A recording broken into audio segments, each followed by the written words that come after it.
우리 구단이 진짜로 잘 되기를 원합니까? 라고 했을 때 운영팀장은 대답했어요. 뭐라고 했냐면요. 당연하죠. 그러면 당신 말고 다른 팀원들도 똑같은 생각할까요? 라고 물어봤어요. 그 비몰입도의 이 직원이 높으면 높을수록, 많으면 많을수록 더 무서운 거는 그나마 11%밖에 되지 않은 적극적 몰입도인 사람들을 끌어내린다는 거예요.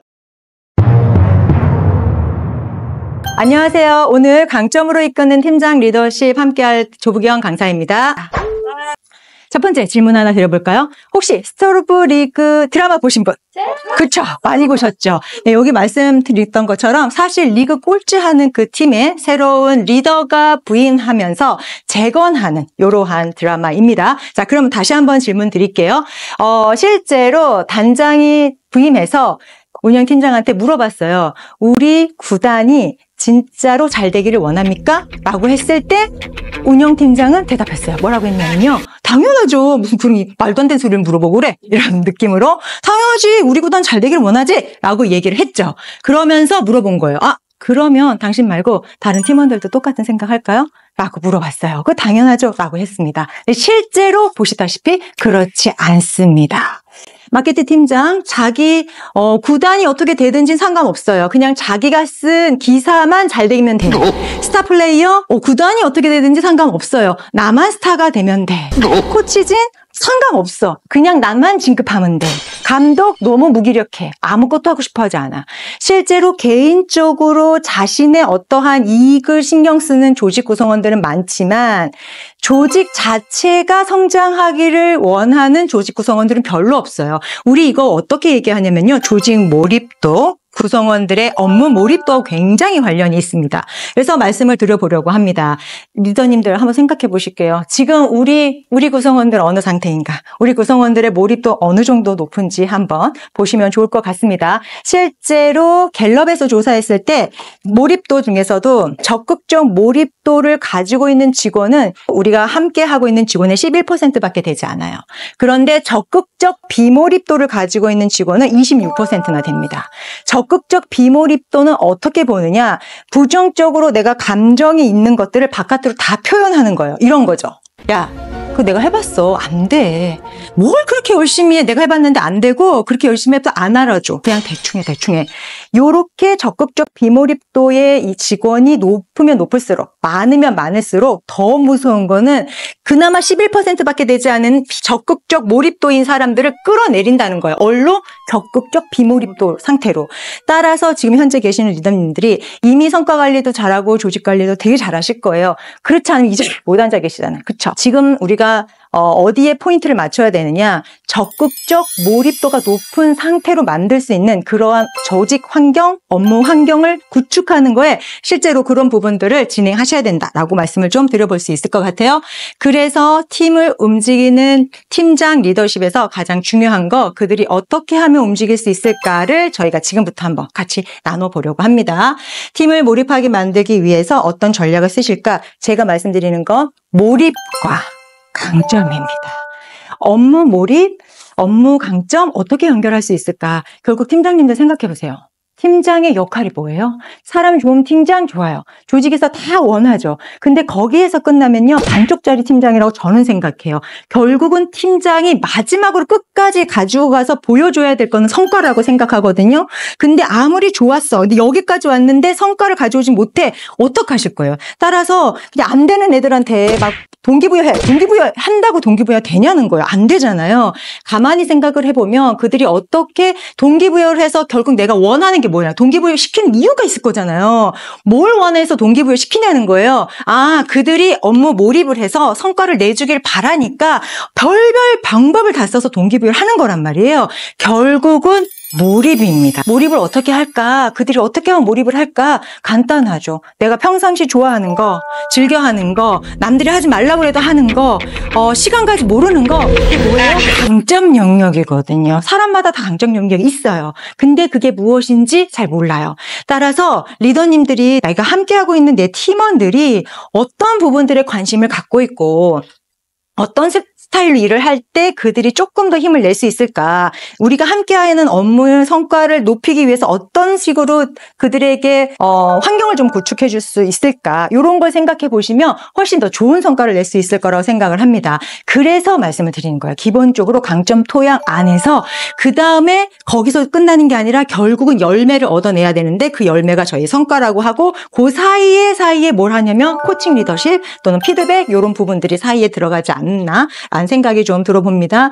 가장 바닥 밑에는 뭐부터? 베이스는 강점 토양부터 말씀드렸던 것처럼 실제로 강점을 잘 발휘할 수 있도록 우리가 기회를 부여해주고 구축을 했을 때 그들이 어떻게 해요? 조직의 소속감을 가져. 나 우리 회사 직원이야. 나 우리 팀 사람이야. 나 우리 팀장님하고 일해.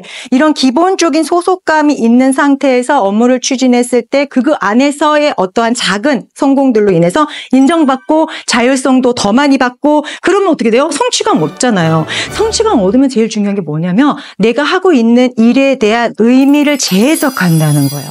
우리가 하고 있는 일, 당연히 내가 이 일을 하러 들어왔는데 조금 더 의미 있는 일을 하고 싶어 하거든요. 요새 뉴커머들이 조직에서 탑다운으로 내려오는 어떤 전략적 목표를 당연히 달성해야 되는데 그 방법, 가는 길은 그들에게 좀 맡겨둘 수 있겠다. 그래서 스타일은 그들이 원하는 스타일, 그들이 잘하는 스타일, 그들이 즐겨하는 스타일, 선호하는 스타일로 갈 수 있도록 좀 맡겨주시라는 거. 그게 사실은 제가 말씀드리는 강점이고요. 그래서 자기 효능감하고 심리적 안정감 이 두 트랙이 제대로 잘 밸런스를 맞추면 실제로 몰입은 그대로 일어난다. 그래서 강점 발견을 지금부터 시작해 보려고 하는데요. 질문 하나 드려볼게요.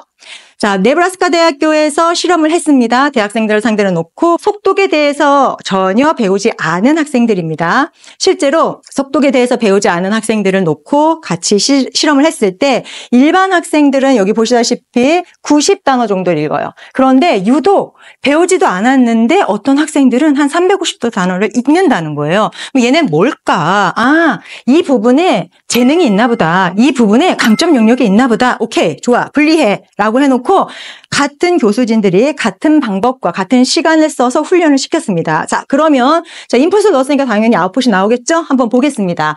90단어 보통의 사람이라고 하는 사람도 인풋을 넣었기 때문에 당연히 올라가는 건 정상이죠. 그래서 150단어 정도 읽었어요. 문제는 이겁니다.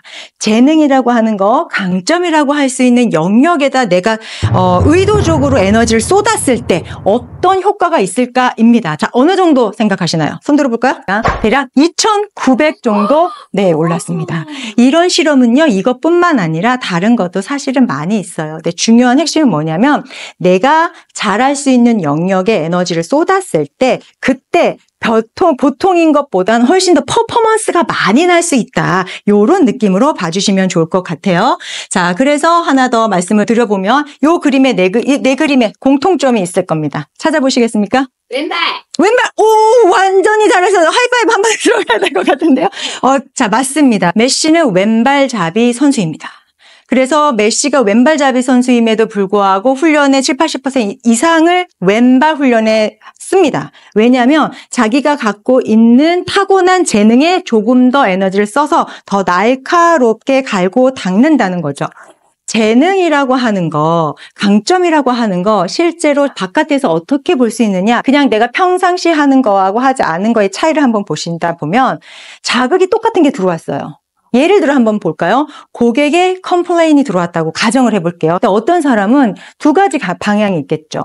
누군가는 이게 왜 이렇게 됐지? 데이터부터 검색하고 어떠한 데이터가 축적이 돼서 저 사람이 저러한 불만을 하지라고 해서 아마 그렇게 논리적으로 접근하시는 분들이 계실 거며 또 한 분은 일단 고객의 소리를 듣고 감성적으로 부분들을 공감하고 일단 얼르고 달랜 다음에 그 다음에 데이터를 둘 중에 누가 좋다 나쁘다가 문제가 아니고 둘 다 중요하다는 거예요. 다만 둘 다 할 수 있고요. 다만 내가 더 선호하는 게 있다는 거죠. 선호하는 거를 하게 될 때 조금 더 자연스럽고 조금 더 좋은 결과, 퍼포먼스가 날 수 있다는 거. 그 말씀을 좀 드려봅니다. 그래서 재능은 일단은 배울 때 굉장히 습득력이 빠르고요. 똑같이 배워도 나랑 쟤랑 똑같이 배웠는데 재능 있는 사람은 빨리 받아들이고 빨리 성과가 나듯이 이런 느낌으로 보시다시피 빨리 흡수하고 또 끌리다 보니까 많이 하게 되고 오래 하게 되고 몰입하게 되니까 성과가 날 것이며 성과가 나면 어떻게 돼요? 당연히 만족하게 되고